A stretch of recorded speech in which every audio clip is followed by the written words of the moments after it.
aku berada dalam hadirat-Mu, ku rasa damai hatiku.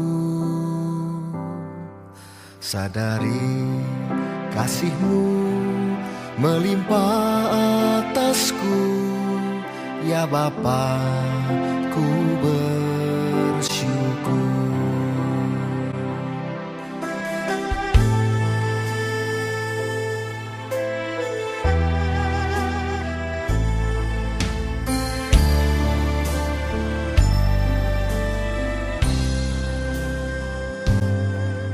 Waktuku bersujud, naikkan doaku, ya Bapa, ku percaya. Segala khawatirku ku serahkan, ya Tuhan, pertolonganku datang dari-Mu. Apapun yang Kau beri, semua terbaik bagiku. Karya-Mu yang ajaib, Yesus, nyatalah dalam segenap hidupku.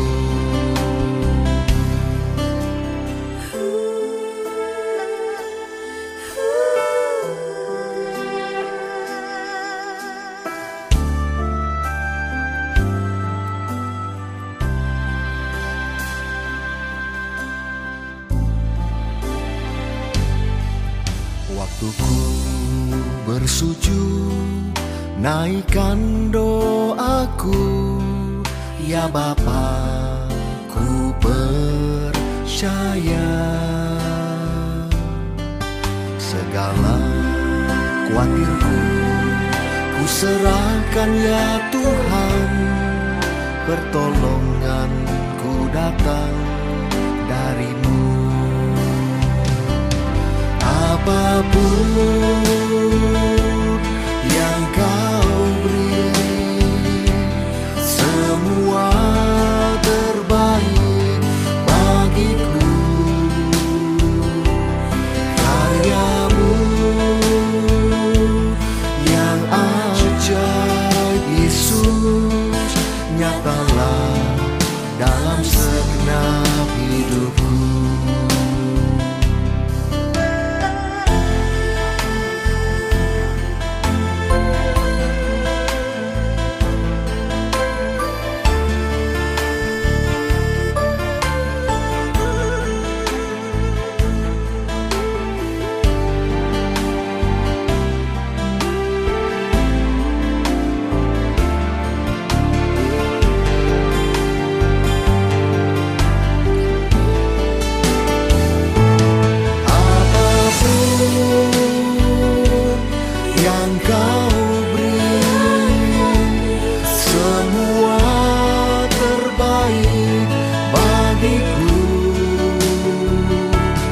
Karya-Mu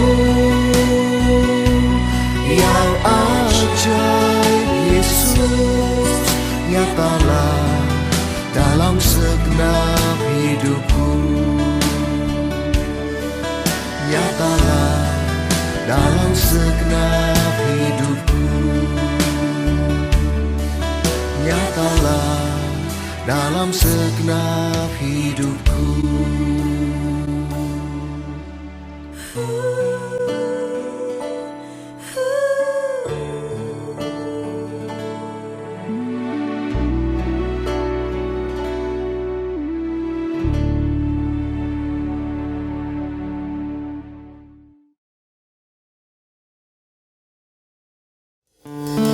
Shalom umat-umat pilihan Tuhan.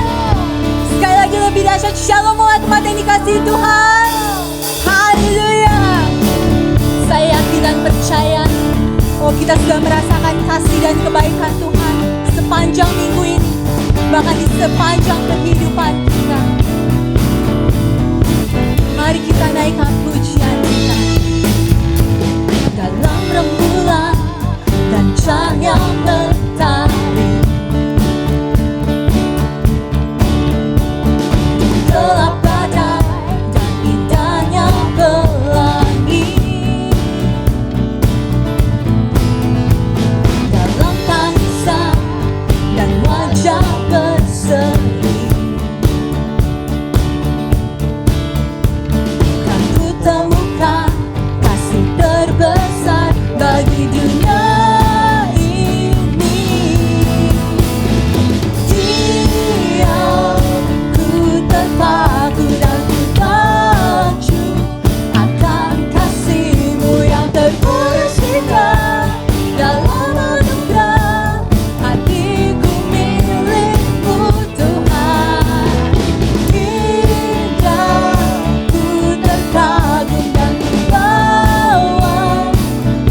Tiada kasih seperti-Mu Tuhan.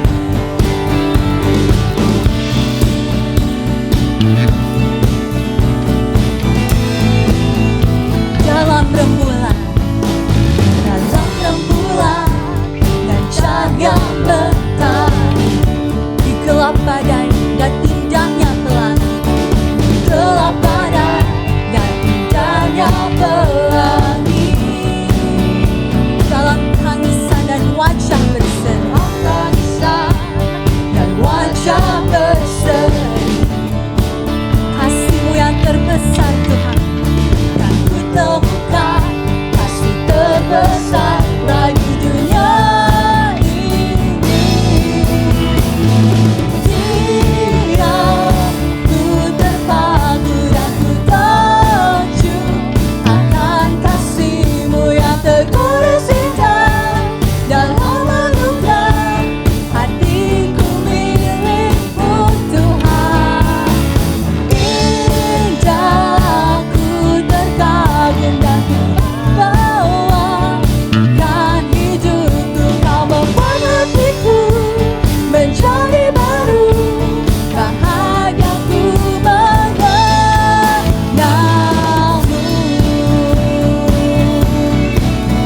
Benar Tuhan, tiada kasih seperti-Mu ya Bapa.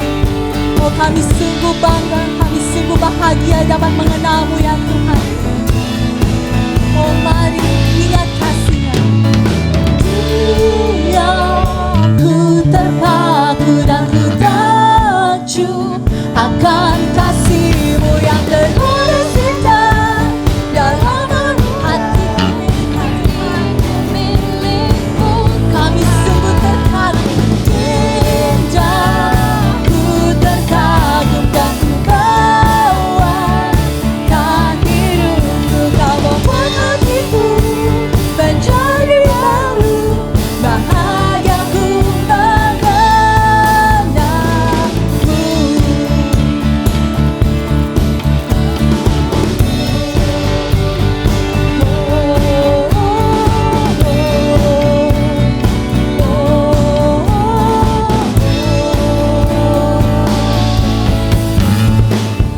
Haleluya. Oh, kami sungguh bersyukur atas kasih dan cinta-Mu ya Tuhan. Terima kasih Tuhan. Ku mau selalu bersyukur sebab cinta-Mu padaku takkan pernah berubah. Hatiku percaya walau bumi bergoncang, gunung-gunung beranjak, namun kasih setia-Mu tak pergi dariku.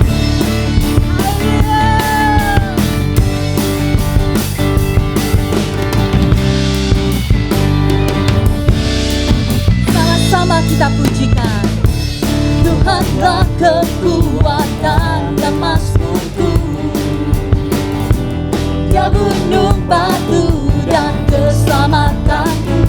Hanya padamu, Hanya padamu hatiku percaya. Kaulah menara dan kota perlindungan. Mari kita bersyukur. Ku mau selalu bersyukur sebab cinta-Mu padaku takkan pernah berubah. Hatiku percaya walau bumi bergoncang, gunung-gunung beranjak, namun kasih setia-Mu tak pergi dariku. Yang sudah merasakan kasih Tuhan, sorakan haleluya. Hanya Tuhan kekuatan kami, Tuhanlah kekuatan dan mazmurku. Dia gunung batu dan keselamatanku. Hanya padamu, hatiku percaya. Kaulah menara dan kota perlindungan. Mari yang bersyukur, lambaikan tanganmu. Ku mau selalu bersyukur sebab cinta-Mu padaku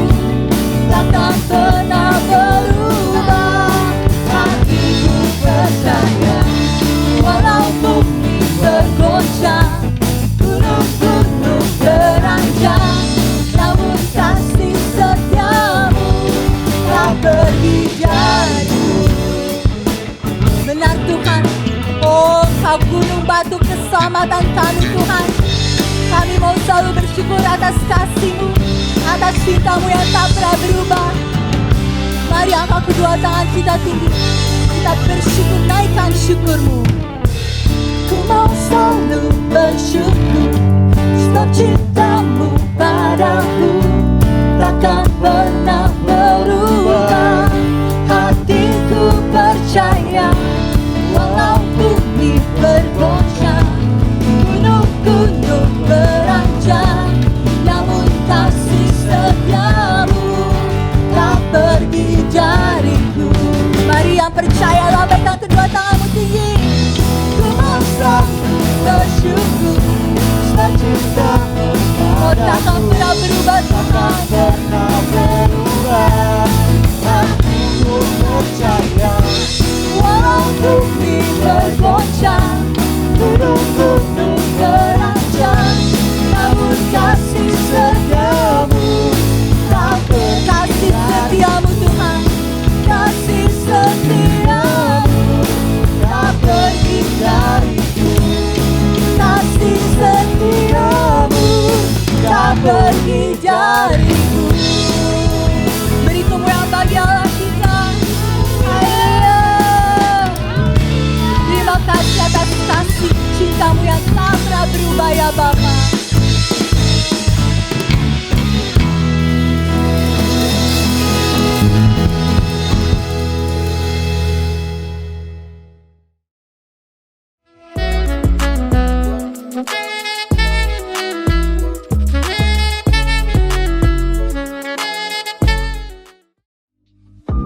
Shalom, apa kabar semuanya?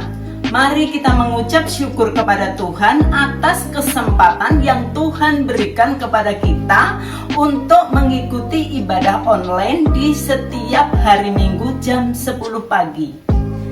Kami mengundang saudaraku semua untuk mengikuti fellowship online melalui Facebook page Gereja Betani Indonesia Anointing of East di setiap hari Senin sampai hari Sabtu jam 19.30 atau jam setengah 8 malam. Kami tunggu kehadiran saudara semua. Jangan lupa untuk follow dan like Facebook page Gereja Betani Indonesia Anointing of East dan Instagram Betani AW Event supaya Anda tidak melewatkan jadwal kegiatan-kegiatan gereja dan informasi penting lainnya. Dan marilah kita menjadi saluran berkat dengan cara membagikan video-video yang ada di YouTube channel Betani AW Production. Di zaman yang serba modern ini, kita diberikan kemudahan. Salah satunya dalam memberikan persembahan. Persembahan dapat ditransfer ke rekening Bank Mandiri Gereja Betani Indonesia atau dengan menggunakan QR Code. QR Code ini dapat diakses melalui aplikasi GoPay, OVO, Dana, atau link aja.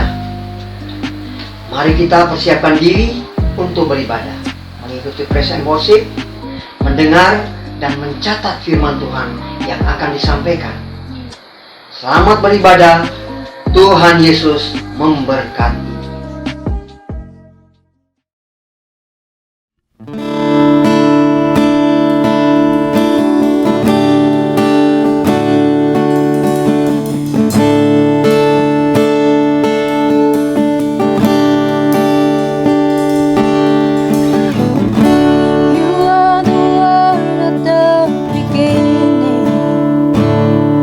One with God the Lord.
Death could not hold you.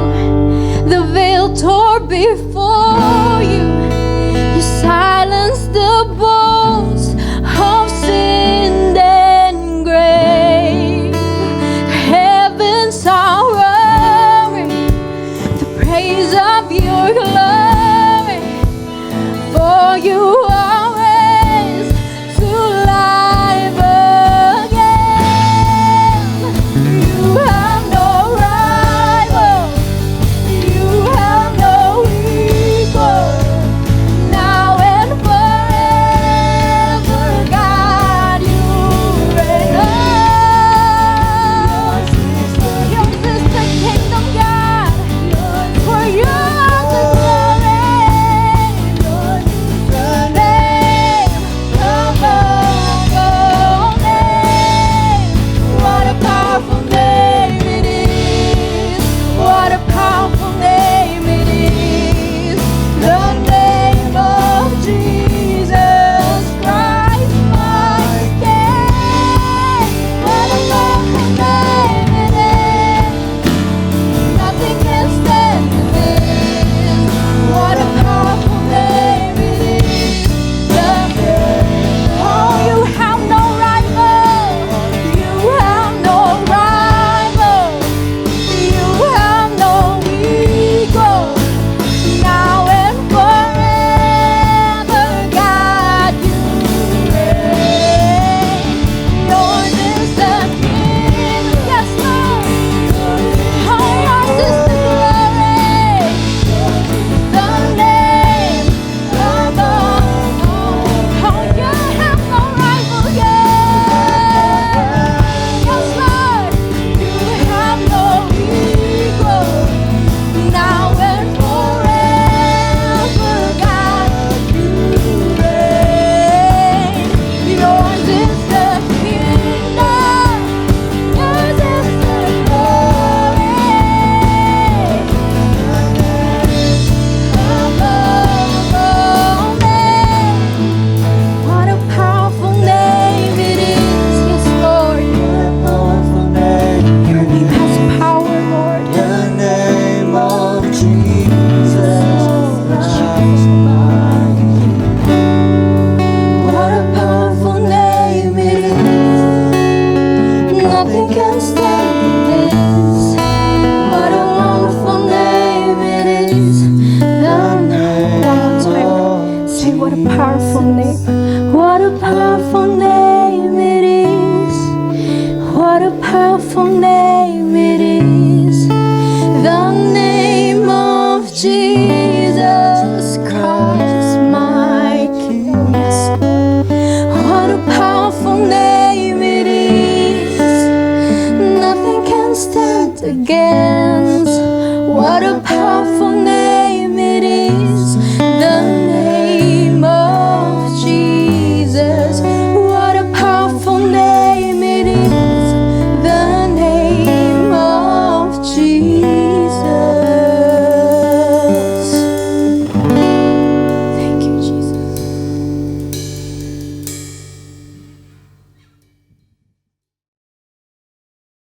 Haleluya, puji nama Tuhan. Kita bersama-sama sudah memuji dan menyembah Tuhan. Saya percaya dimanapun kita berada, hadirat Tuhan ada bersama-sama dengan kita.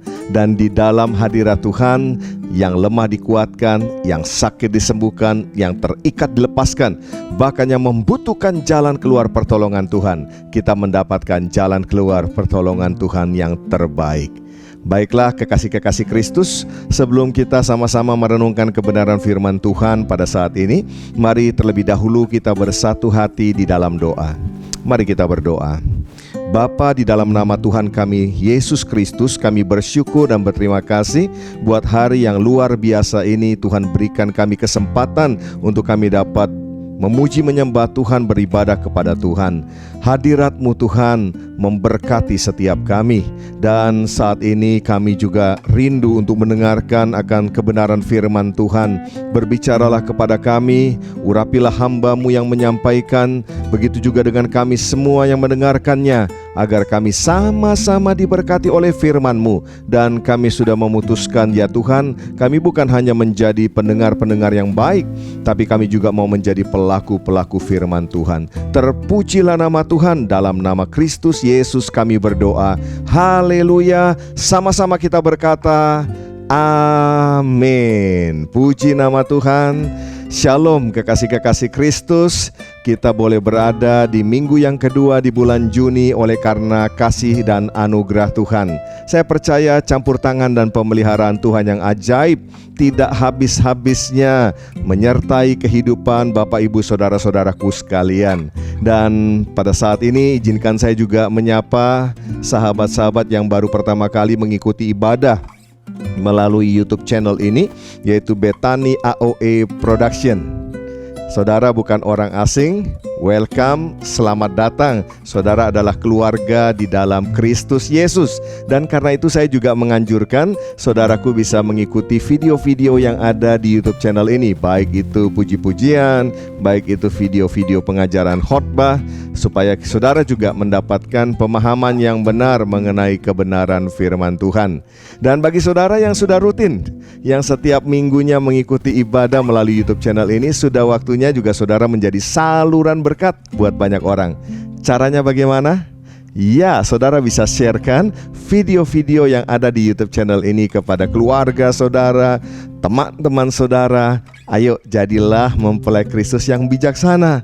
Jadilah mempelai Kristus yang berfungsi. Dan jadilah berkat. Sehingga dengan demikian kehadiran kita di tengah-tengah dunia ini membawa dampak, dan terutama membawa jiwa-jiwa datang kepada Tuhan Yesus Kristus. Nah, saya mengucapkan terima kasih buat tim ibadah online yang tidak jemu-jemunya setiap minggu mempersiapkan ibadah-ibadah agar kita semua dapat beribadah bersama-sama secara online. Saya percaya jerih lelah saudara di dalam Kristus tidak ada yang sia-sia. Tuhan memperhitungkan, Tuhan memberkati. Karena itu saya cuma mau berkata, tetap semangat melayani Tuhan, tetap giat melayani Tuhan. Karena bila sudah genap waktunya, maka saudara akan mendapatkan mahkota daripada Tuhan itu sendiri. Haleluya, saya percaya berkat Tuhan mengalir atas kita sekalian. Baiklah kekasih-kekasih Tuhan Yesus Kristus, kita akan sama-sama belajar kebenaran firman Tuhan pada saat ini. Minggu yang lalu kita sudah sama-sama belajar. Kita membahas tentang betapa pentingnya kualitas tanah hati kita. Amin. Karena ternyata begini saudara, kualitas tanah hati itu sangat menentukan apakah benih super unggul, yaitu firman Tuhan atau firman Allah, itu dapat bertumbuh dengan baik atau tidak di dalam kehidupan kita. Sebab ada begitu banyak firman yang ditaburkan, ternyata hasilnya tidak sesuai dengan apa yang diharapkan. Apa yang ditaburkan itu jelas adalah bibit yang super unggul, karena itu adalah firman Tuhan. Tetapi dalam realita, dalam kenyataannya, ada banyak yang tidak bertumbuh kan? Kita sudah bahas minggu yang lalu. Karena itu bagi saudara-saudaraku sekalian yang belum mengikuti ibadah minggu yang lalu, saya sarankan saudara juga bisa memutar kembali video khotbah di YouTube channel ini dengan judul Kualitas Tanah Hati. Nah, Bapak Ibu, saudara-saudaraku yang dikasih oleh Tuhan, hari-hari ini saudaraku tidak dapat dipungkiri masih banyak, atau kalau tidak banyak ya masih ada saudaraku, anak-anak Tuhan, orang percaya yang memiliki masalah dengan hati. Ini bukan berbicara liver ya saudara. Kalau liver itu adalah organ tubuh, tapi ini berbicara tentang heart. Masih banyak anak-anak Tuhan yang punya persoalan dengan heart, dengan masalah hati. Padahal mereka sudah sering baca, bahkan mereka sudah sering mendengar firman yang berkata, jagalah hatimu dengan segala kewaspadaan, karena dari situlah terpancar kehidupan. Ayo, di mana itu? Amsal pasal 4 ayat 23. Betul sekali. Nah, meskipun demikian saudaraku, ternyata masih banyak anak-anak Tuhan yang hatinya terpapar oleh virus-virus hati yang sangat berbahaya, terutama mematikan secara kerohanian dan pada akhirnya membinasakan juga keseluruhan kehidupannya.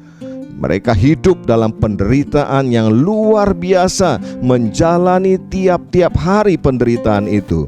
Nah, saya sebut saja ya beberapa virus-virus hati yang dapat merusak kehidupan kita sebagai anak-anak Tuhan. Saya percaya saudara juga sudah mengenalinya, yaitu amarah. Oh ya, ini adalah virus yang mengganggu hati kita, terutama dalam hubungan kita dengan Tuhan dan hubungan kita dengan sesama. Amarah, keserakahan, ya, cemburu, iri hati, rasa bersalah, dan lain sebagainya.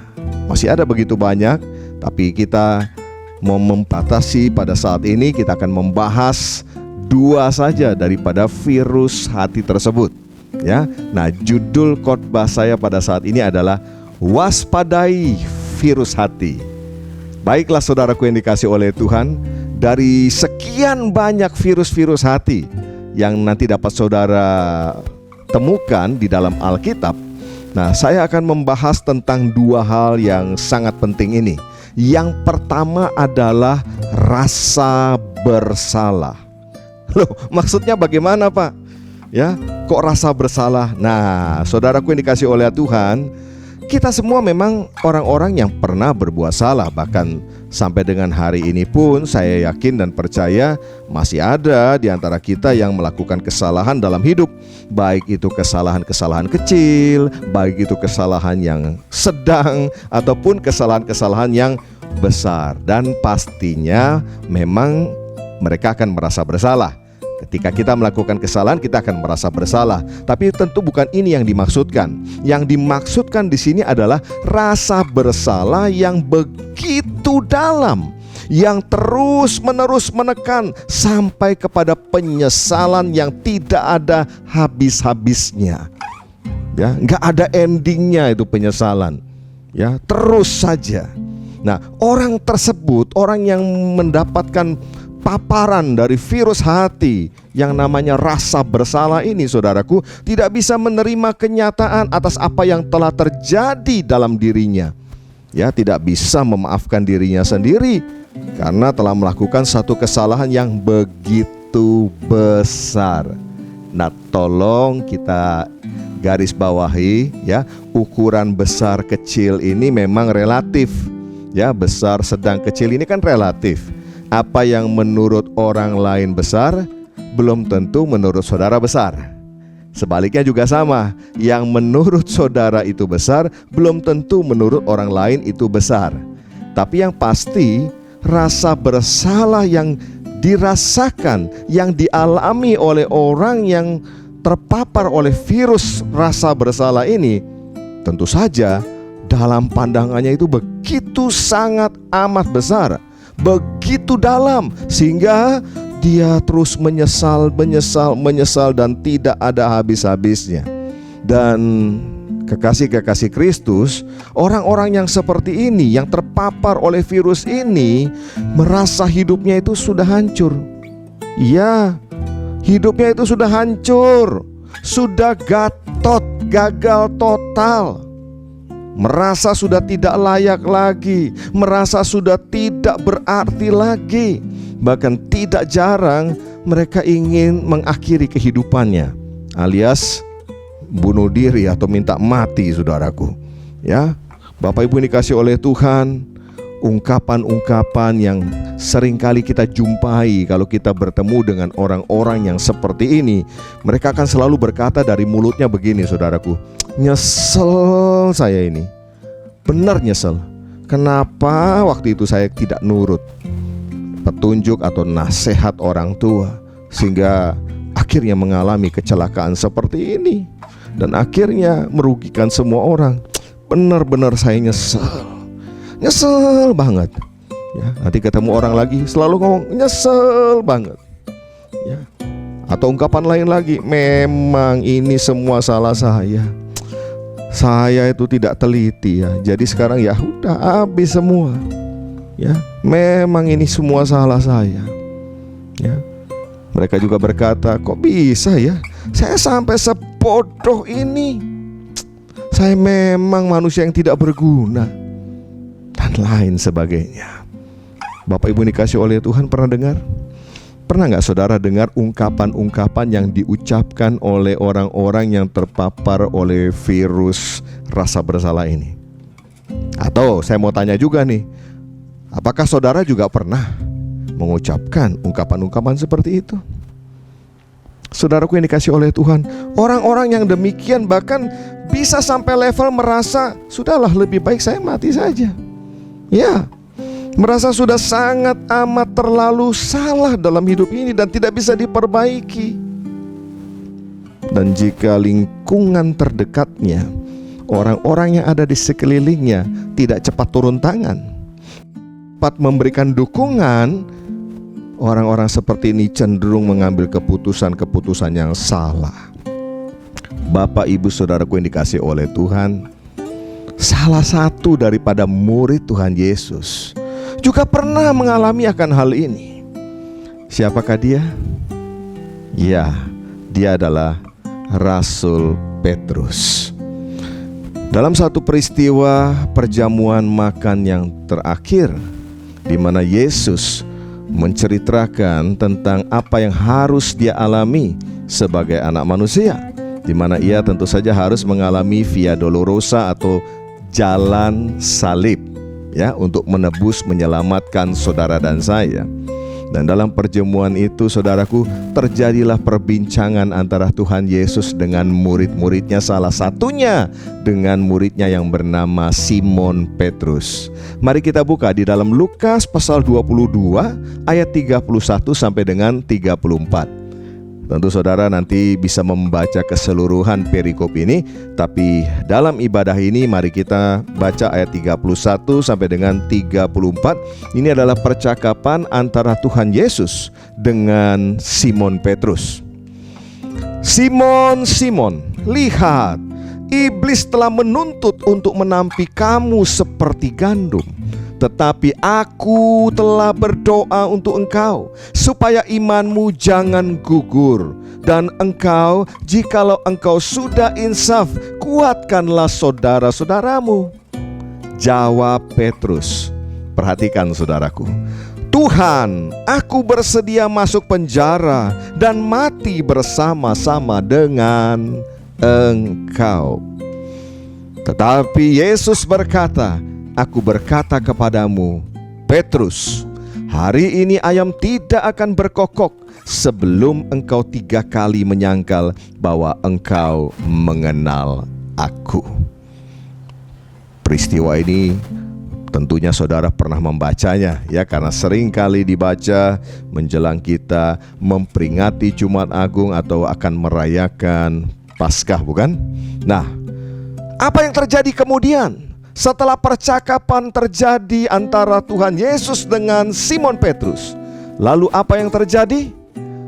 Tuhan Yesus ditangkap oleh orang-orang Romawi, ahli-ahli Taurat, orang-orang Farisi, lalu kemudian diadili. Nah, ketika Tuhan Yesus ditangkap, ternyata Simon Petrus menyangkal Tuhan Yesus 3 kali. Mari kita baca Lukas pasal 22 ayat 61 sampai 62. Lalu berpalinglah Tuhan memandang Petrus. Maka teringatlah Petrus bahwa Tuhan telah berkata kepadanya, sebelum ayam berkokok pada hari ini, engkau telah 3 kali menyangkal aku. Ayat 62, perhatikan baik-baik. Lalu ia pergi keluar dan menangis dengan sedihnya. Kekasih-kekasih Tuhan, Simon Petrus menyangkal Yesus 3 kali persis seperti yang telah dikatakan oleh Yesus Kristus. Dan ketika Yesus memandang kepada Petrus, Petrus teringat apa yang dikatakan Yesus sebelumnya. Dan tentu saja Petrus juga tidak lupa apa yang juga dia sudah katakan kepada Tuhan Yesus, bahwa dia siap masuk penjara, bahwa dia siap mati bagi Tuhan. Tapi realitanya jauh berbeda. Realitanya dia menyangkal Yesus 3 kali, bahkan sebelum ayam berkokok 2 kali. Petrus sangat hancur hatinya, merasa sangat amat bersalah. Dia menyesal sekali. Saudaraku yang dikasih oleh Tuhan, saya membaca beberapa literatur. Biasanya tindakan orang-orang yang terpapar oleh virus rasa bersalah ini, tindakannya itu biasanya mengasihani diri. Ya, setelah mengasihi diri, lalu kemudian mulai menarik diri menjauh dari Tuhan. Apalagi di sini Petrus salahnya kepada Tuhan, menarik diri dari Tuhan, lalu kemudian menyendiri, bahkan mengisolasi diri. Tidak sedikit yang berusaha untuk bayar harga dengan cara mengorbankan dirinya, padahal jelas-jelas tidak akan bisa mengubah apapun. Iya, apapun di masa lalu sudah gak bisa kita ubah lagi. Dan klimaksnya, ada banyak juga yang akhirnya memutuskan mengakhiri hidup. Ini adalah tindakan-tindakan orang yang terpapar oleh virus yang namanya rasa bersalah. Jadi ini adalah sesuatu yang sangat penting untuk kita pelajari, untuk kita waspadai sebagai anak-anak Tuhan.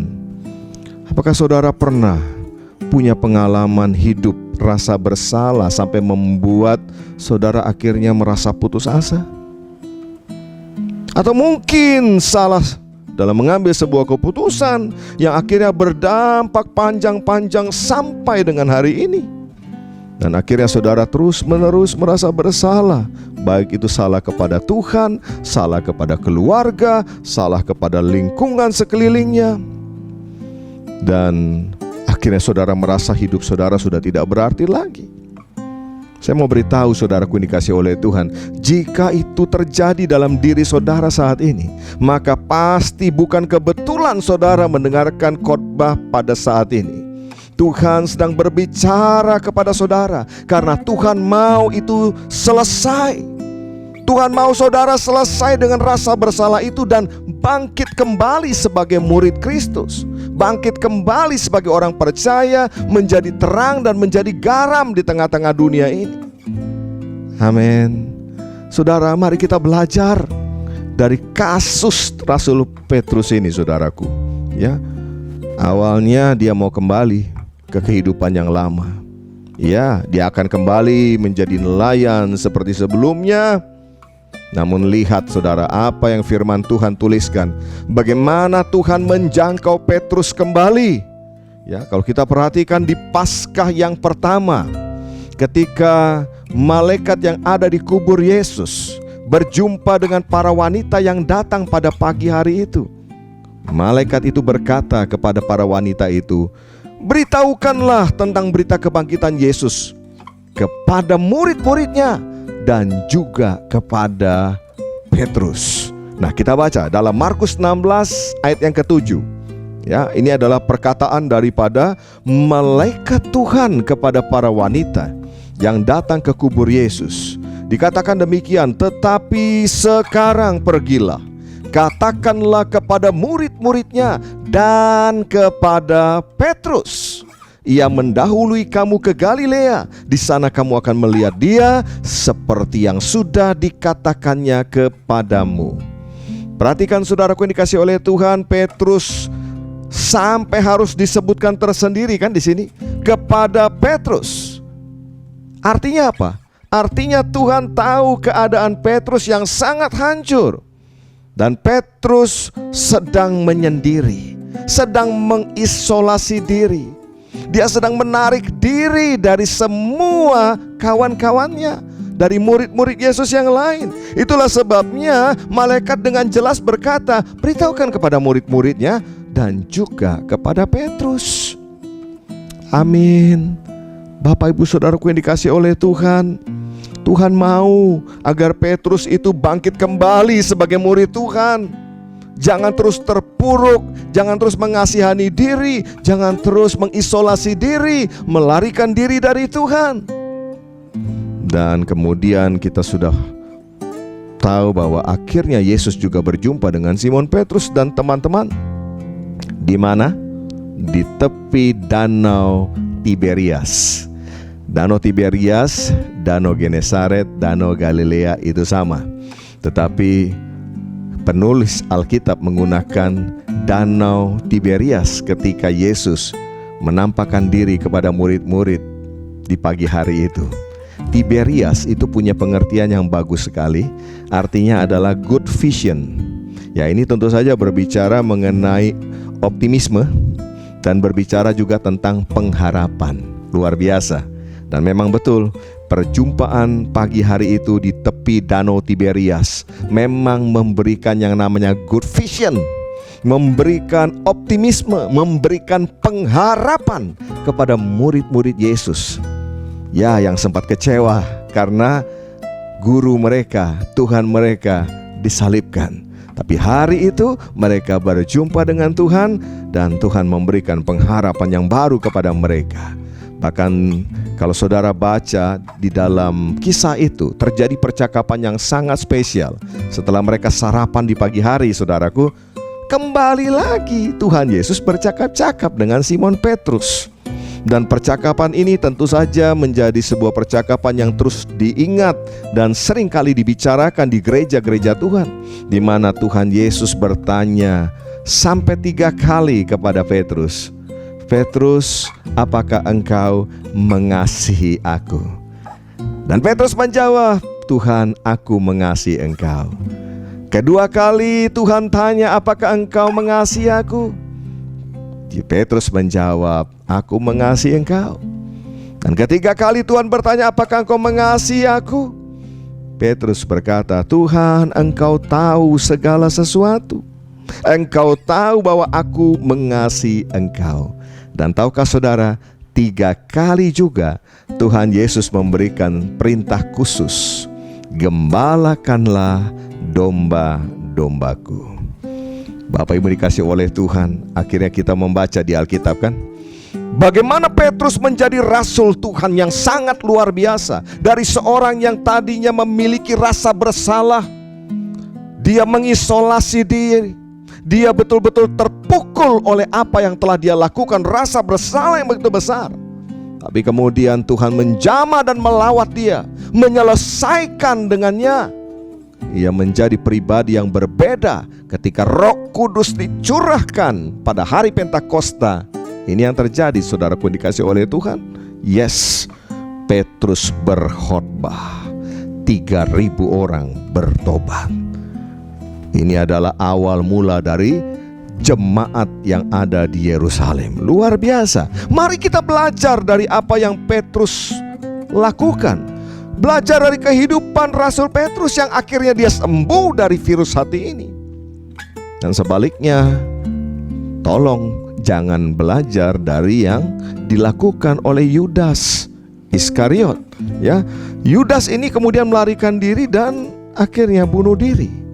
Kalau kita baca di dalam Matius pasal 27 ayat yang ketiga sampai dengan ayat yang kelima, Matius pasal 27 ayat yang ketiga sampai yang kelima, dikatakan begini, saudaraku.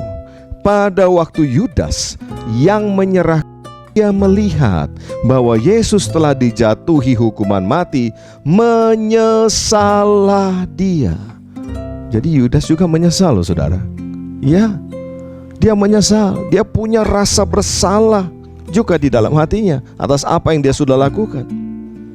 Lalu ia mengembalikan uang yang 30 perak itu kepada imam-imam kepala dan tua-tua dan berkata, "Aku telah berdosa karena menyerahkan darah orang yang tak bersalah." Tetapi jawab mereka, "Apa urusan kami dengan itu? Itu urusanmu sendiri." Maka ia pun melemparkan uang perak itu ke dalam bait suci, lalu pergi dari situ dan menggantung diri.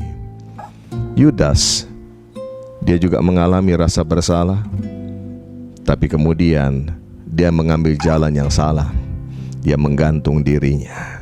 Nah, langkah-langkah apa yang harus dilakukan apabila kita terpapar oleh rasa bersalah? Apa yang harus kita lakukan untuk bangkit dari rasa bersalah? Ada 3 hal yang harus kita lakukan. Yang pertama adalah datang dan mengakulah kepada Tuhan. Ya, datang dan mengaku kepada Tuhan.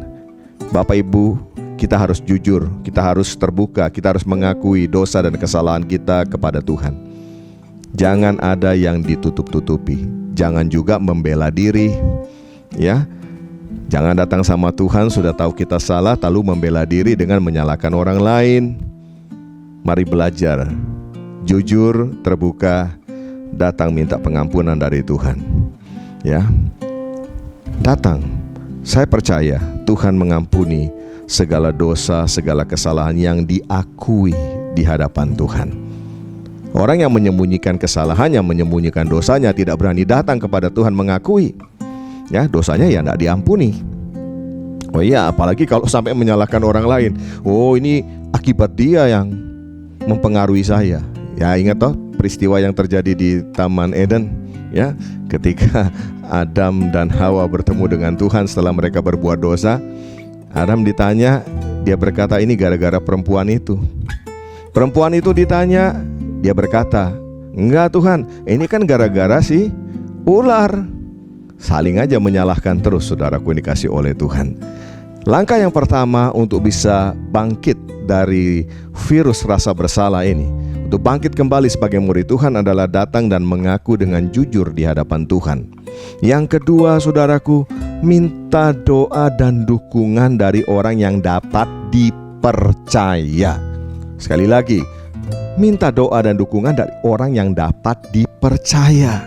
Ingat ya, tidak kepada semua orang, apalagi sampai kemudian di-share di media sosial, ya, di FB, ya, di IG, di TikTok dan lain sebagainya. Jangan, saudaraku. Kita minta dukungan, minta doa dari orang yang dapat dipercaya. Sebab kalau saudara share kepada sembarang orang, kepada semua orang, bukan dapat dukungan, bukan didoakan, tapi sebaliknya mungkin malah bisa dihujat. Ya, dan akhirnya saudara akan tertekan lagi. Ingat saudaraku, media sosial itu bukan wadah untuk hal-hal yang begini. Amin. Ya, kita harus lebih bijak, ya, dalam menggunakan media sosial yang ada. Pakai untuk hal-hal yang positif, hal-hal untuk membangun orang lain, hal-hal untuk memberitakan tentang Injil Yesus Kristus. Ya, itu poin yang kedua. Minta doa, minta dukungan. Loh iya toh, kita sebagai seorang manusia kita butuh orang lain. Ya, sejak lahir saja kita sudah butuh orang lain kok. Ya, kita nggak bisa hidup sendiri. Begitu kita lahir, kita butuh orang tua kita. Betul? Lalu saudara mulai belajar di sekolah, saudara butuh yang namanya guru-guru saudara. Ya, butuh teman. Ya toh? Terus saja kita akan terus membutuhkan orang lain. Nah, pilihlah yang dekat. Yang saya maksudkan dekat ini tentu saja yang juga seiman, ya, orang-orang yang bisa mendoakan, ya, bisa sama-sama bersekutu dalam doa. Kalau perlu bisa belajar sharing firman sama-sama. Amin. Haleluya. Itu poin yang kedua. Poin yang ketiga, menerima anugerah pengampunan dari Tuhan. Saya ulangi, menerima anugerah pengampunan dari Tuhan. Ya, terimalah dengan sadar pengampunan dari Tuhan. Jangan ragukan pengampunannya. Jangan ragukan kasih-Nya yang begitu besar atas kita. Oleh karena kasih-Nya, Dia mati untuk saudara dan saya. Alkitab berkata tidak ada kasih yang lebih besar dari kasih seorang sahabat yang memberikan nyawanya bagi sahabat-sahabatnya. Dan Tuhan Yesus, Dia sudah melakukan itu buat sahabat-sahabatnya. Siapakah sahabat-sahabatnya? Ya benar, saudara dan saya. Orang-orang yang menerimanya, orang-orang yang percaya kepadanya. Jangan ragukan kasih dan pengampunannya. Tuhan sudah mengampuni. Selanjutnya, hiduplah sebagai orang yang sudah diampuni. Hiduplah sebagai orang-orang yang sudah dilayakkan. Lanjutkan kehidupan kita, jadilah saksi Yesus dan muliakan nama Tuhan dimanapun kita berada. Amin. Haleluya. Ini penting, saudaraku. Jadi langkah-langkah apa yang harus dilakukan untuk kita bisa bangkit dari rasa bersalah? Yang pertama adalah datang dan mengaku kepada Tuhan. Yang kedua, mari minta dukungan dan juga doa dari orang-orang yang dapat dipercaya, ya. Dan yang ketiga, menerima anugerah pengampunan dari Tuhan. Amin, puji nama Tuhan. Itu yang pertama. Virus hati yang harus kita waspadai adalah rasa bersalah. Ini mengganggu sekali, ini merusak sekali. Nah, poin yang kedua, virus yang kedua yang harus kita waspadain adalah virus iri hati. Katakan bersama saya, iri hati. Nah, kekasih Kristus, Alkitab banyak memberikan peringatan melalui berbagai-bagai kejadian akibat daripada virus iri hati ini. Misalnya saudaraku, ya, di awal sekali di dalam kitab Kejadian, oleh karena Kain iri hati kepada adiknya yang bernama Habil, apa yang terjadi? Terjadilah pembunuhan 25% penduduk dunia. Iya kan? Kok bisa 25%? Lah iya kan, Adam, Hawa, Kain, Habil. Satu dibunuh, berarti 25%. Ya, saudaraku yang dikasih oleh Tuhan, oleh karena Kain iri kepada Habil, dia membunuh, akhirnya jatuh dalam dosa pembunuhan. Dan ini adalah pembunuhan manusia yang pertama kan dituliskan di dalam Alkitab. Ya, contoh lain lagi saudaraku, saudara-saudaranya Yusuf, kakak-kakaknya Yusuf, abang-abangnya Yusuf, mereka iri hati terhadap Yusuf karena bapak mereka yaitu Israel atau Yakub ternyata menunjukkan sikap lebih mengasihi Yusuf daripada yang lain. Dan sebagai akibatnya Yusuf ini kemudian dibuang ke dalam sumur, lalu dijual sebagai budak ke Mesir. Bapak Ibu dikasih oleh Tuhan, Alkitab menuliskan ini kan iri hati, terpapar oleh virus iri hati, dan akibatnya ini yang terjadi. Ada juga Raja Saul. Raja Saul itu iri hati banget kepada Daud. Karena begini saudaraku, ternyata rakyat memuji-muji Daud lebih daripada mereka memuji-muji Saul. Saul membunuh beribu-ribu kata mereka, tetapi Daud berlaksa-laksa. Ya, ada lagunya kan, Saul membunuh beribu-ribu, tetapi Daud berlaksa-laksa. Ya, keterlaluan juga sih sebetulnya rakyat Israel ini saudara. Ya, masa jelas-jelas di hadapan rajanya kok malah memuji-muji Daud. Ya, tapi ya itu yang terjadi. Saul iri hati kepada Daud, bahkan berikhtiar untuk membunuh Daud, sampai Daud harus melarikan diri.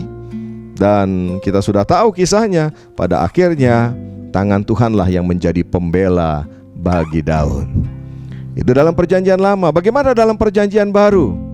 Ya, dalam perjanjian baru berulang-ulang kali dituliskan betapa iri hatinya ahli-ahli Taurat dan orang-orang Farisi kepada Tuhan Yesus, karena pengajaran-pengajaran Tuhan Yesus yang begitu berbobot, berkualitas, dan penuh kuasa. Dan pelayanan daripada Tuhan Yesus berbeda dengan pelayanan ahli-ahli Taurat dan orang Farisi, sehingga rakyat begitu bersuka cita. Kemana saja Yesus pergi, orang berbondong-bondong mengikuti Tuhan Yesus. Sedangkan ahli Taurat dan orang Farisi menunggu di bait Allah, nggak ada yang datang. Saudaraku yang dikasih oleh Tuhan, iri hati ini adalah virus hati yang sangat berbahaya juga. Ya, sudah diingatkan saudaraku di dalam 10 perintah Allah, 10 hukum Allah. Sebetulnya kan kalau kita perhatikan perintah yang ke-10 itu kan mengingatkan kita tentang iri hati, yaitu jangan mengingini milik sesamamu. Nah, coba kita baca saja ya. Keluaran pasal 20 ayat yang ke-17. Keluaran pasal 20 ayat 17. Mari kita baca. Jangan mengingini rumah sesamamu, jangan mengingini istrinya, atau hambanya laki-laki atau hambanya perempuan, atau lembunya atau keledainya, atau apapun yang dipunyai sesamamu. Jadi jelas, dari sejak semula Tuhan sudah memberikan perintahnya, 10 perintah Tuhan, 10 hukum Allah. Ya, jangan sampai orang jatuh di dalam yang namanya iri hati lalu mengingini, ya, mengingini apa yang dimiliki oleh orang lain. Ya, apa sih sebetulnya saudaraku yang selalu bikin orang itu iri hati satu sama lain? Ya, saya catat saudara, tidak lain itu adalah hal-hal fisik. Iya benar, yang selalu membuat orang iri hati satu sama lain itu hal-hal fisik, materi, posisi, harta, tahta. Ya itu saja. Ya, sangat jarang saudaraku ada orang yang iri hati kepada orang lain karena orang lain lebih rajin baca Alkitab misalnya. Sangat jarang kan? Sangat jarang juga orang yang iri hati kepada orang lain karena orang lain itu lebih rajin berdoa. Jarang. Ya, atau mungkin sedikit sekali saudara. Orang lebih banyak iri dengan hal-hal yang fisik. Ya, harta, tahta, posisi, materi. Bapak ibu saudaraku yang dikasih oleh Tuhan, kita harus waspadai virus ini. Apalagi saudaraku di era digital seperti sekarang ini kan. Sosial media seperti Facebook, seperti IG, Instagram, atau TikTok, dan lain-lain, itu dapat menjadi pemicu yang membuat orang akhirnya iri hati satu sama lain. Toh, ya, ketika melihat orang lain sedang bersenang-senang dengan kawan-kawannya, liburan misalnya saudaraku, orang bisa terpacu, ya, terpicu untuk iri hati. Ya, melihat ya liburan keluarga ke planet Mars misalnya. Nah, orang-orang yang belum pernah ke planet Mars kan pasti iri saudara. Nah, hati-hati saudaraku yang dikasih oleh Tuhan, ya. Atau di Instagram atau di Facebook ditampilkan sedang makan di tempat-tempat yang spesial, apalagi makanannya ditunjukkan saudara. Ya, itu bisa ya memicu orang lain akhirnya menjadi iri hati. Atau kita lagi berjalan bersama orang-orang penting misalnya para pejabat, dipamerkan di situ saudara. Ya, itu bisa membuat atau memicu orang menjadi iri hati. Nah, kita tidak bisa melarang orang-orang itu untuk memposting apa saja di Facebook mereka. Nggak bisa kan? Itu kan hak mereka. Kita nggak bisa melarang dia mau memasang apa saja di halaman media sosialnya. Nggak bisa. Kecuali kalau dia pamernya di halaman rumah kita. Kita bisa melarangnya. Nah, kalau dia pamer di halamannya sendiri, ya silahkan saja saudara. Ya, artinya begini saudaraku, kitalah yang harus bijaksana di dalam menggunakan media sosial yang ada. Amin. Jangan kita mudah terpacu atau terpicu, ya, yang akhirnya menimbulkan yang namanya iri hati. Biasanya saudara, ungkapan-ungkapan orang yang sudah terpapar oleh virus iri hati itu hampir seragam, hampir sama semuanya. Ya, saya beri beberapa contoh yang saya catat di sini. Mereka akan berkata begini, mereka sih enak, iyalah dapat fasilitas, orang tuanya kaya raya, koneksinya orang-orang penting, enak. Coba kalau kita seperti itu juga. Nah, coba lihat, ya. Atau berkata, seandainya saya seganteng dia, seandainya saya secantik dia, oh saya pasti bisa lebih top daripada dia. Loh, coba lihat, iri hati kan? Atau begini ngomongnya, seharusnya saya yang lebih berhak di posisi itu. Oh iya, kualifikasi saya lebih, harusnya saya yang pegang jabatan itu. Iri hati. Atau begini saudara, cuma gitu doang, gua bisa lebih dari itu. Nah, ungkapan apa itu saudara? Iri hati. Ya, gampangnya begini Bapak Ibu, iri hati itu kalau saya definisikan begini, susah kalau lihat orang lain senang, tapi senang kalau lihat orang lain susah. Bapak Ibu yang dikasih oleh Tuhan, masih ingat kisah di Alkitab tentang anak sulung dan anak bungsu? Ada satu keluarga sangat kaya, lalu kemudian ayahnya itu diminta oleh yang bungsu untuk membagi harta warisan. Akhirnya ayahnya itu membagi harta warisan, dan setelah itu si bungsu pergi ke tempat yang jauh. Dia menjual warisannya, lalu kemudian dia hidup berfoya-foya di sana. Sampai satu ketika hartanya habis, warisannya habis. Lalu kemudian dia jatuh melarat. Dan setelah dia jatuh melarat, dia bekerja sebagai penjaga babi, saudaraku. Dan ini yang terjadi, ketika perutnya itu sangat lapar, dia sebetulnya ingin makan ampas makanan babi. Cuma ampasnya loh, saudaraku. Tapi penjaga-penjaga yang lain tidak mengizinkan dia. Ya karena memang bukan jatahnya, itu kan jatahnya babi, ya kan? Lalu dia kemudian teringat kepada bapaknya. Dia teringat rumah bapaknya, di mana di sana ada banyak orang-orang upahan bapaknya yang makan sampai kenyang, tidak ada kekurangan sedikit pun. Lalu dia bangkit, lalu dia kembali ke rumah bapaknya. Dia sudah merencanakan nanti kalau ketemu bapaknya, dia akan berkata, "Aku telah berdosa terhadap sorga dan terhadap Bapa. Aku tidak layak lagi disebut sebagai anak Bapa. Jadikanlah aku sebagai salah satu dari orang upahan Bapa." Dia sudah merencanakan itu. Tapi ketika dia datang dari jauh, ayahnya atau bapaknya itu sudah melihat anaknya itu. Bapaknya itu berlari, kemudian memeluk dia.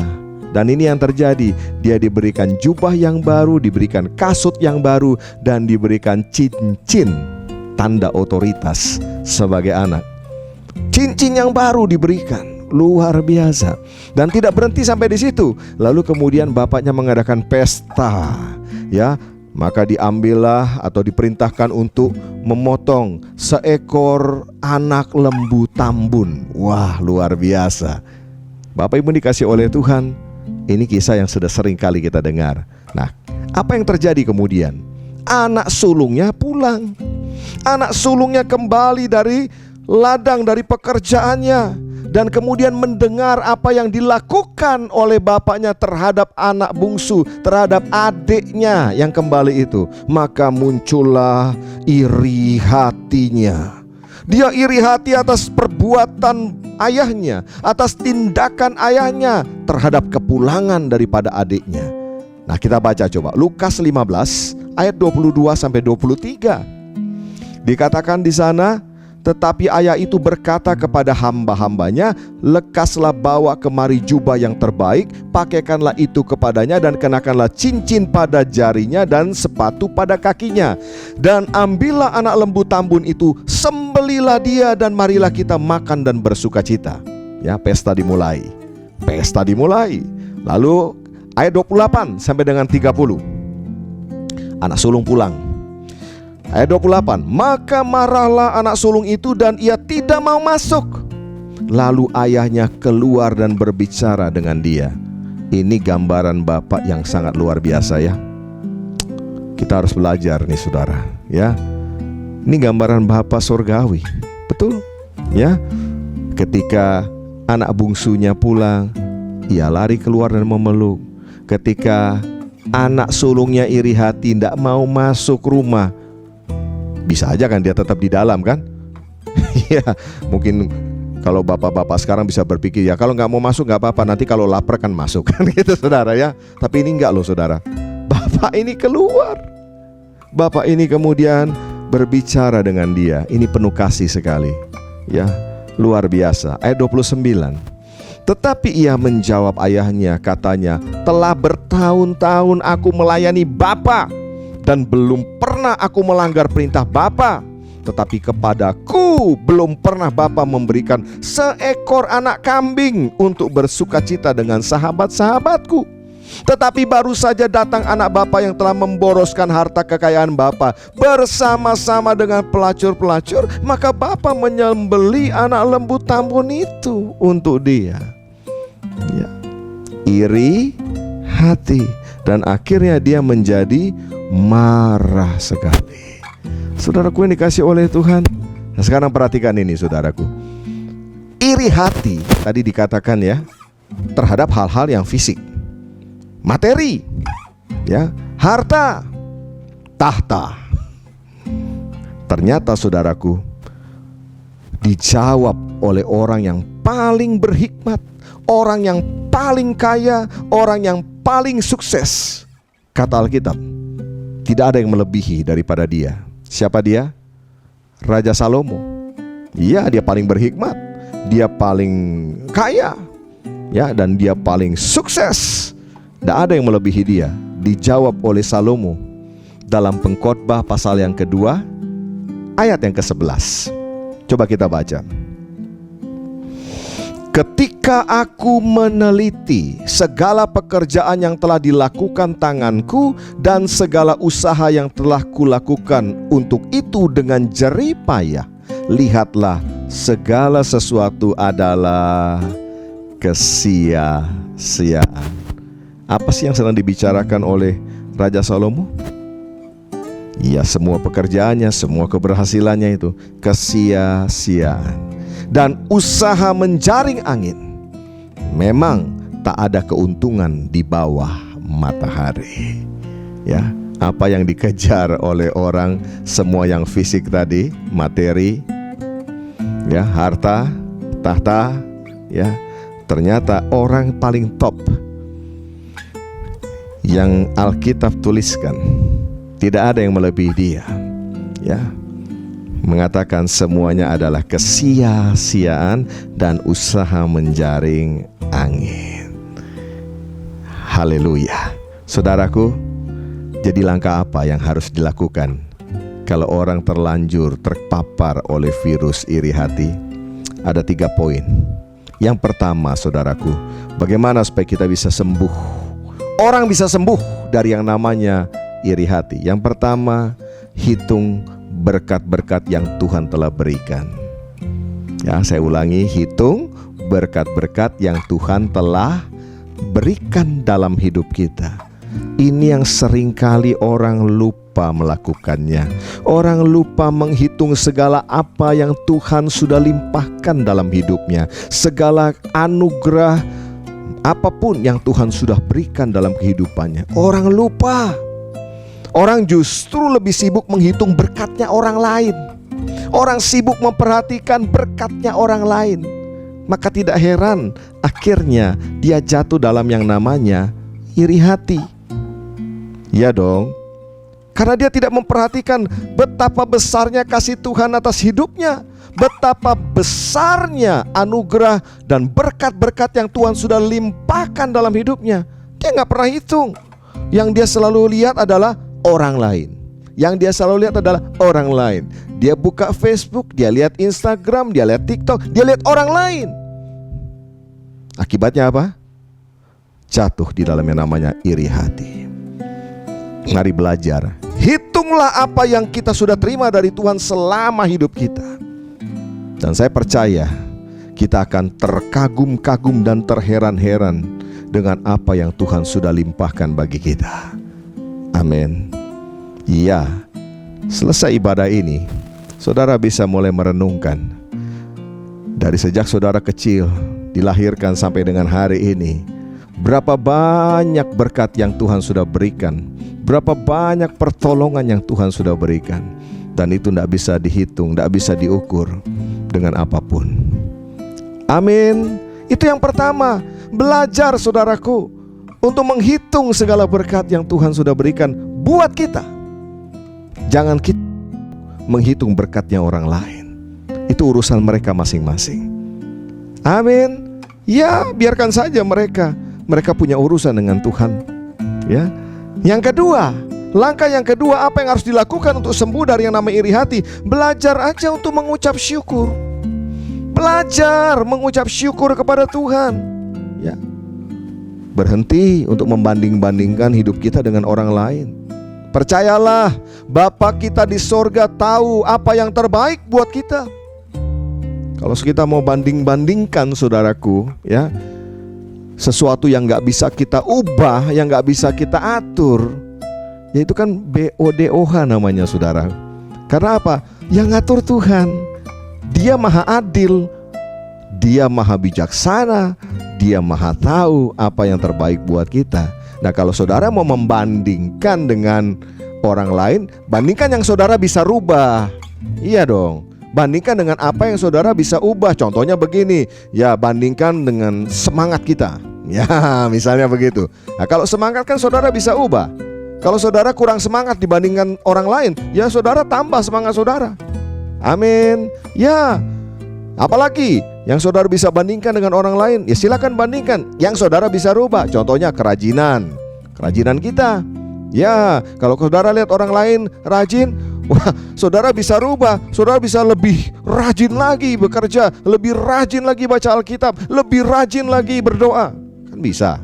Ya, apalagi ya dalam hal berbuat kebaikan. Nah, saudara bisa rubah. Kalau saudara lihat orang lain berbuat baik kepada orang banyak, gak usah iri. Saudara juga bisa kok melakukan itu. Saudara tinggal melakukan. Nah, Bapak Ibu dikasih oleh Tuhan, belajar mengucap syukur atas apa yang Tuhan sudah berikan dalam hidup kita. Kalau kita baca di dalam Yakobus 1 ayat yang ke-17, dikatakan begini, setiap pemberian yang baik dan setiap anugerah yang sempurna datangnya dari atas. Dari siapa? Dari atas, diturunkan dari Bapa segala terang. Padanya tidak ada perubahan atau bayangan karena pertukaran. Tuhan sumber segala yang baik. Tuhan sumber segala anugerah yang sempurna, dan Dia sudah memberikannya buat saudara dan saya. Tuhan tahu kok berapa yang bisa kita kelola. Tuhan tahu berapa yang kita butuhkan. Tuhan tidak mungkin memberikan yang kita nggak bisa kelola, ya, karena itu akan menghancurkan kita. Bapa yang baik juga tahu apa yang menjadi kebutuhan kita. Amin. Itu poin yang kedua. Poin yang ketiga, bagaimana kita bisa bangkit keluar dari yang namanya iri hati. Yang ketiga, percaya kepada Tuhan. Ya, buat apa iri hati kepada orang? Karena Tuhan juga punya rencana yang besar untuk setiap kita. Buat apa kita iri? Karena masing-masing kita, Tuhan sudah punya rencana, dan rencananya itu rencana yang sempurna. Amin. Hari depan yang penuh dengan pengharapan. Dan percayalah, Tuhan pasti menggenapi setiap janjinya, setiap rencananya atas kita masing-masing tepat pada waktunya. Yang setuju katakan amin. Yang setuju beri dulu tepuk tangan meriah bagi Tuhan kita. Haleluya. Ya. Jadi langkah yang harus dilakukan untuk sembuh dari yang namanya iri hati, yang pertama adalah hitung berkat-berkat yang Tuhan berikan, yang kita sudah terima dari Tuhan. Hitung itu. Yang kedua, belajar mengucap syukur. Dan yang ketiga, percaya kepada Tuhan. Saudara-saudaraku yang dikasihi oleh Tuhan, sekali lagi, jagalah hatimu dengan segala kewaspadaan, karena dari situlah terpancar kehidupan. Waspadai virus hati, karena virus hati sangat berbahaya. Virus hati bisa merusak kehidupan kita. Waspadai betul agar senantiasa terpancar kehidupan, dan hidup kita dapat memuliakan akan nama Tuhan. Amin. Ya, bagaimana tadi bangkit dari rasa bersalah? Ya, yang pertama datang dan mengaku kepada Tuhan, minta doa dan dukungan dari orang yang dapat dipercaya, dan yang ketiga menerima anugerah pengampunan daripada Tuhan. Dan bagaimana kita bisa sembuh dari iri hati? Hitung berkat-berkat yang sudah kita terima dari Tuhan, belajar mengucap syukur, dan percayalah kepada Tuhan. Berapa banyak di antara saudara yang hari ini diberkati oleh kebenaran firman Tuhan ini? Katakan amin. Berapa banyak di antara saudara yang berkata di hadapan Tuhan, Tuhan, aku mau bebas dari yang namanya virus hati, rasa bersalah, virus hati, iri hati. Berapa banyak saudara ingin dibebaskan daripada kedua virus itu, agar saudara bisa bangkit dan menjadi terang, agar saudara bisa bangkit menjadi murid Kristus yang bercahaya di tengah-tengah dunia ini, dan menjadi saksi Yesus yang luar biasa. Haleluya, haleluya. Mari kita akan bersatu hati di dalam doa. Bapa, di dalam nama Tuhan kami Yesus Kristus, kami mengucap syukur. Hari ini kami percaya bukan kebetulan kalau Kau izinkan mendengarkan khotbah ini Tuhan.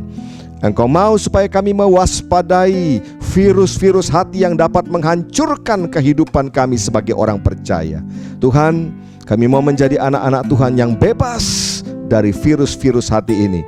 Sembuh dari yang namanya rasa bersalah, sembuh dari yang namanya iri hati, dan bangkit kembali menjadi alat yang luar biasa di tangan Tuhan.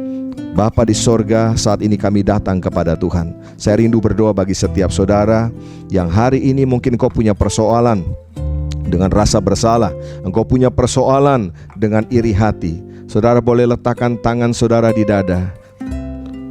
Bapa, engkau melihat tangan-tangan yang diletakkan di dada anak-anakmu ini Tuhan. Mereka datang kepada Tuhan. Bangkitkan mereka Tuhan, bangkitkan dan pulihkanlah mereka dari rasa bersalah mereka. Kalaupun sempat mereka melakukan kesalahan dalam hidup ini, hari ini mereka mendengar bahwa Engkau Tuhan yang mengampuni, dan pengampunanmu itu sempurna, dan anugerahmu itu sempurna atas mereka. Biarlah pada hari ini mereka menerima dengan sungguh anugerah dan pengampunan daripada Tuhan, dan hidup mereka dibebaskan dari rasa bersalah, dan mereka boleh bangkit kembali menjadi murid Kristus yang luar biasa. Tuhan, kalau ada di antara anak-anakmu yang saat ini sedang terikat dengan yang namanya iri hati Tuhan, hari ini biarlah mereka menyadari betul betapa besarnya berkat yang Tuhan sudah limpahkan dalam kehidupan mereka, betapa besarnya anugerah yang Tuhan sudah berikan bagi mereka.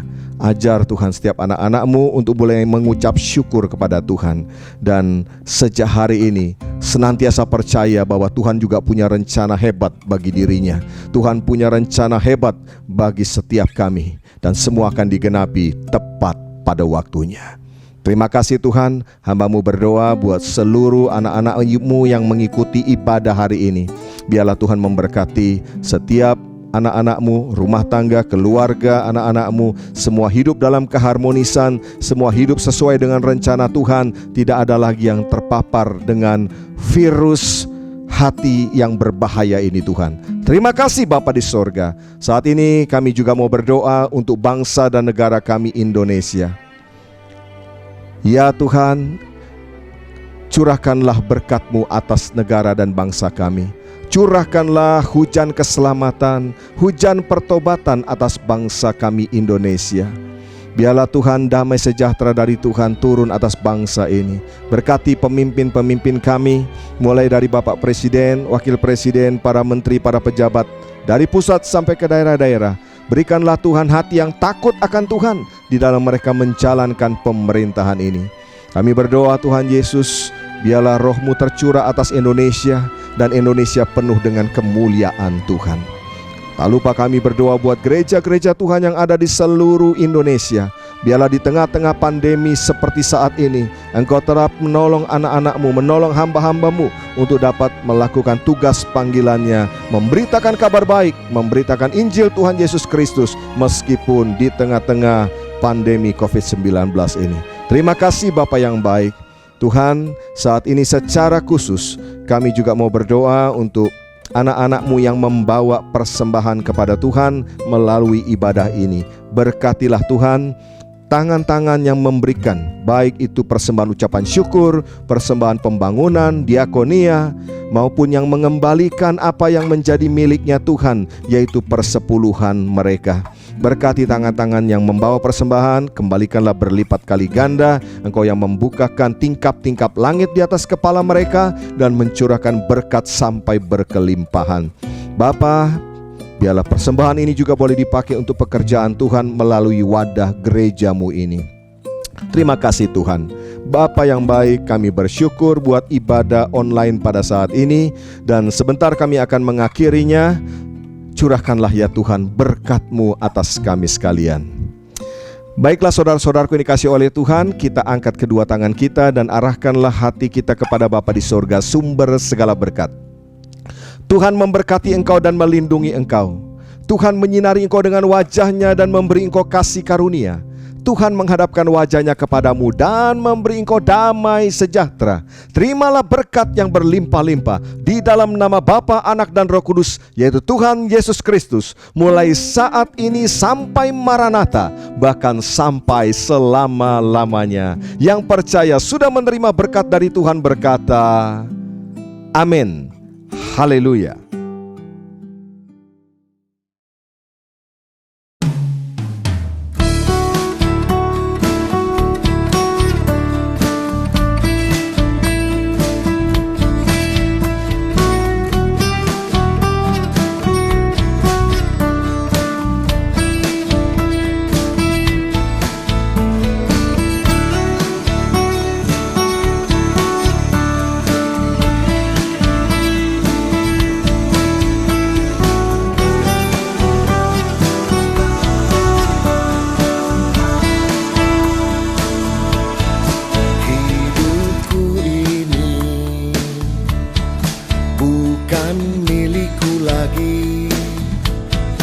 Melainkan Kristus yang diam di dalamku.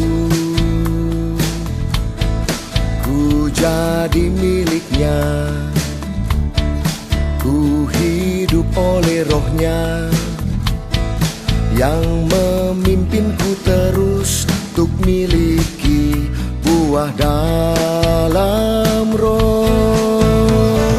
Kasih, sukacita, damai sejahtera, kesabaran, kemurahan, kebaikan, kesetiaan, kelemah lembutan, penguasaan diri.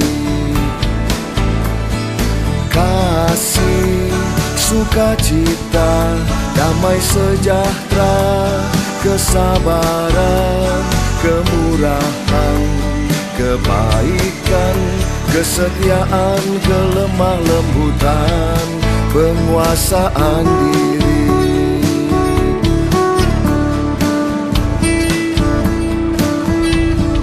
Hidupku ini bukan milikku lagi, melainkan Kristus yang diam di dalamku. Ku jadi miliknya,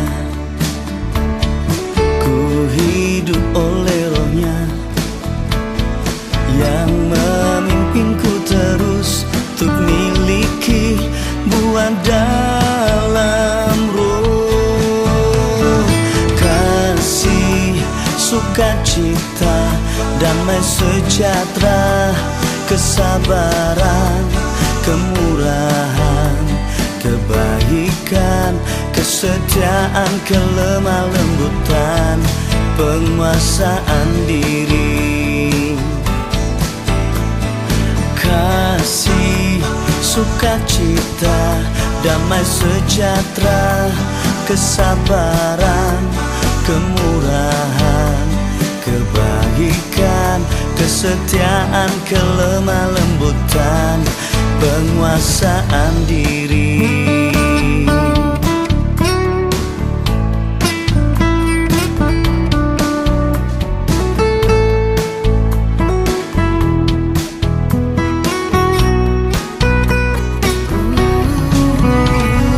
Kasih, sukacita, damai sejahtera, kesabaran, kemurahan, kebaikan, kesetiaan, kelemah lembutan, penguasaan diri. Kasih, sukacita, damai sejahtera, kesabaran, kemurahan, kebaikan, kesetiaan,